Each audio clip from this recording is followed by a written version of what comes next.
ผลงานของมื้อคืนนี่พี่น้องเอ้ยนอนห้องกระตื่นเกียบประสาทแกก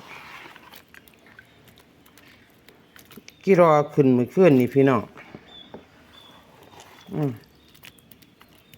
กำลังเก็บกี่รอออกในบางโรคกลัวนี่ล่ะพี่น้องนี่จะตัวใหญ่ๆ